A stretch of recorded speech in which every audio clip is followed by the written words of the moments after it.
Derivatives of exponential functions. At this stage, we know how to differentiate functions of the form y equals ax to the n. When we differentiate, we get dy dx is nax to the n minus 1. This should be very familiar to you. Different types of functions have different differentiation patterns. If we consider y equals a to the x, and notice now that x is the exponent, the index, then please note that dy dx is not x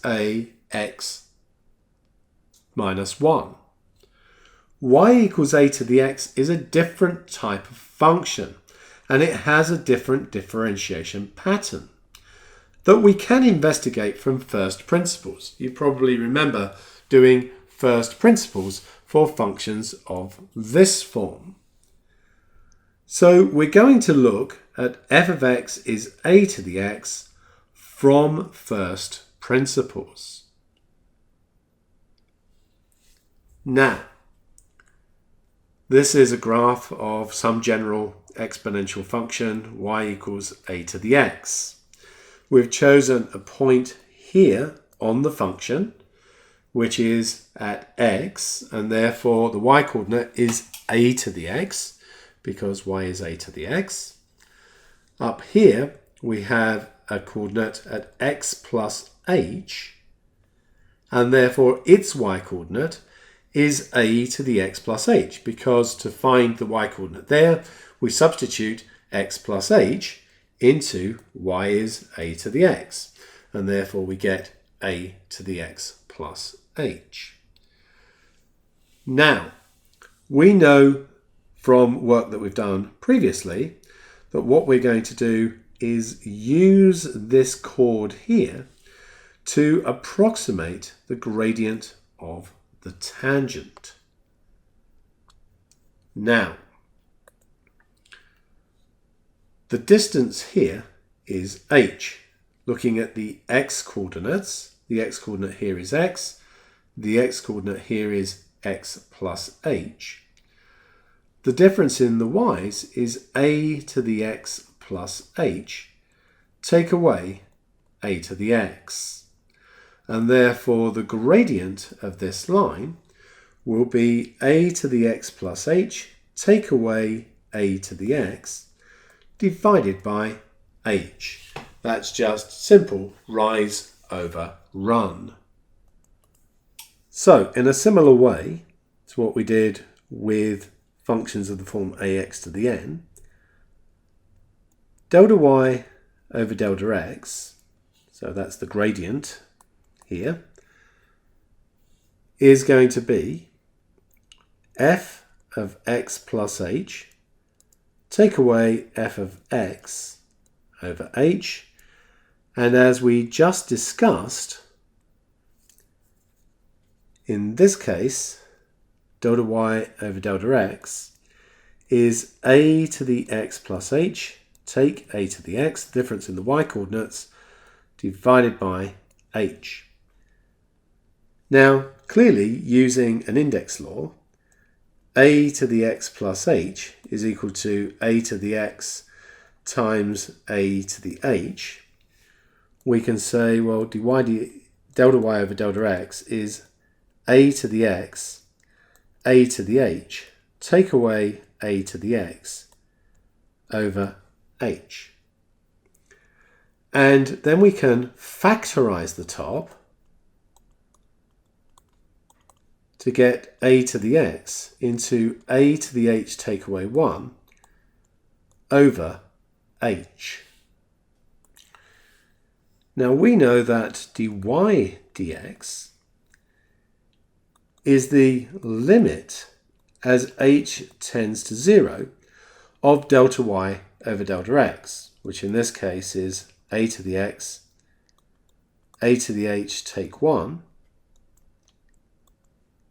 over h. Now in there you'll notice that the a to the x is completely independent of h. and therefore it can just come out to the front. So we get a to the x, limit as h tends to 0, of a to the h take 1 over h. So this is our differential. So provided that the limit as h tends to 0 of a to the h minus 1 over h exists, the differential is this constant, because this will just be a number of course, multiplied by the original function.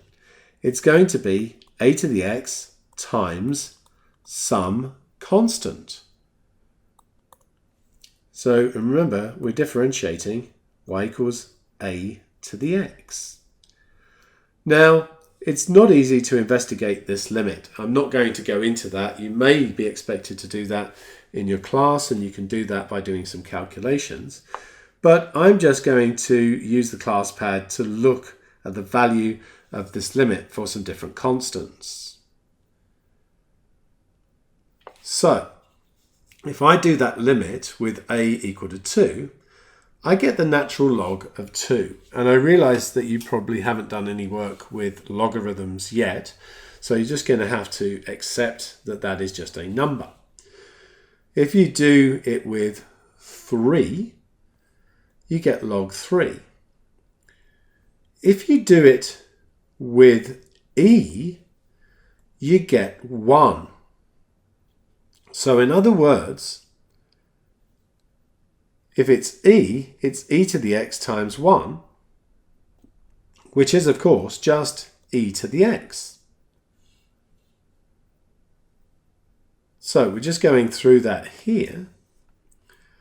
And the upshot is that y is equal to e to the x differentiates to e to the x.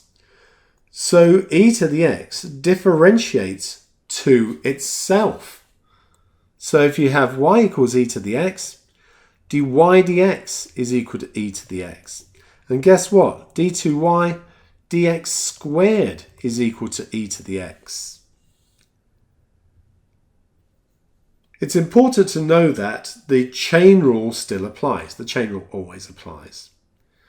So if we have e to the x squared plus 3x, then the inside function here, the g of x, is x squared plus 3x, and the outside function is e to the x. So we can differentiate this. We just have to make sure that we use the chain rule. We can, naturally, still apply the product and quotient rules. Small change and optimization problems can involve exponential functions.